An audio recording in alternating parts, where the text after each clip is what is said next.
আসসালামু আলাইকুম। এর আগের বারে আমরা একটা ট্রেনের অঙ্ক দেখেছি। তো সেটাতে শর্ত ছিল হচ্ছে একটা ট্রেন, আর এখনকার শর্ত হচ্ছে ২ টি ট্রেন থাকবে। তো এই ২ টি ট্রেনে যদি থাকে তাহলে সেক্ষেত্রে আমাদের সূত্রটা একই প্রায় থাকবে। শুধু থাকবে কি ওর বেগ 1 প্লাস মাইনাস বেগ 2 থাকবে। যদি ২ টা একই দিক থেকে চলতে থাকে, মানে পিছন দিক থেকে আরেকটা যদি এসে অতিক্রম করে যায় তাহলে সেক্ষেত্রে বিয়োগ হয়। আর যদি সামনাসামনি ২ টি ট্রেন একসঙ্গে লাগে তাহলে সেটা প্লাস হয়। কারণ আমরা জানি যে পিছন দিক থেকে এসে ধাক্কা দিতে তার বেগটা একটু কমবে, আর সামনাসামনি যদি ২ টি গতিবেগ একসঙ্গে থাকে তাহলে প্রচণ্ড বেগে লাগবে। এজন্যে সামনাসামনি যেটা হবে সেটা হবে প্লাস, আর একই দিক থেকে পিছন দিক থেকে একটা এসে অতিক্রম করে যাবে, তার মানে সেটার গতিবেগ একটু কম থাকবে। যদি যেহেতু আঘাতটা কম হবে সেহেতু সেটাতে কি করতে হবে, শুধু বিয়োগ করতে হবে, এতটুকুই।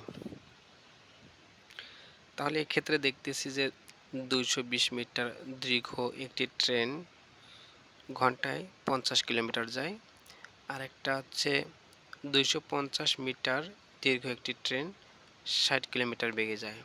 তাহলে বলছে দ্বিতীয়টি কত সময়ে প্রথম ট্রেনটিকে অতিক্রম করবে। তো এক্ষেত্রে আমরা বসাইছি যে সূত্র অনুসারে ডিস্টেন্স 1 ডিস্টেন্স 2, আর এর গতিবেগ 1 প্লাস মাইনাস যেহেতু থাকবে, আমরা জানি যে যদি পিছন দিক থেকে যেহেতু আসতেছে, এখানে পিছন থেকে সমান্তরাল বেগে, তাই এটা হচ্ছে বিয়োগ হবে। তাহলে এই জায়গাতে আমরা একটু ক্যালকুলেশন করলে, কাটাকাটি করলে আমাদের অ্যান্সারটা বাহির হবে। দেখি এই ক্ষেত্রে যদি আমরা কাটি তাহলে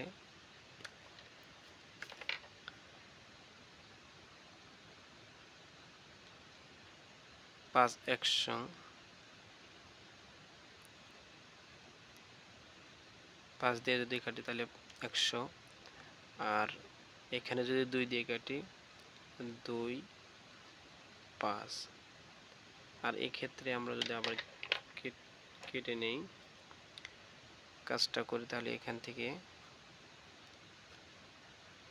২০ পাবো। এখানে ২০,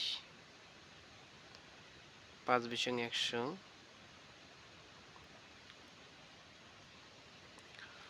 ৯ দুগুণে ১৮, ২ যেহেতু কাটছি ৯ দুগুণে ১৮, ৫, তাহলে আমরা পাচ্ছি ৯ আর ২০ যদি গুণ করে তাহলে পাচ্ছি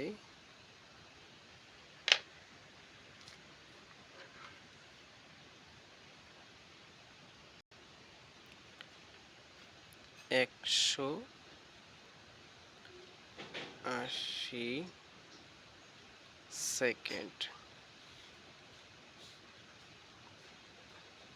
সেকেন্ড, যা আমরা ৩ মিনিট লিখতে পারি। ৩ মিনিট,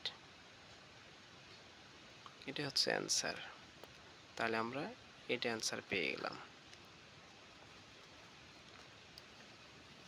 তাহলে অ্যান্সার আমরা পাচ্ছি এখন কত, ১৮০ সেকেন্ড, মানে হচ্ছে ৩ মিনিট। আবার বলতেছি যে যদি বিপরীত দিক থেকে আসে, একই দিক থেকে আসে তাহলে প্লাস হবে, মাইনাস হবে, আর বিপরীত দিক থেকে হলে প্লাস হবে। এইভাবে ট্রেনের অঙ্ক আমরা সমাধান করতে পারি। শর্ত হচ্ছে কি ২টা ট্রেন থাকতে হবে। ধন্যবাদ সবাইকে।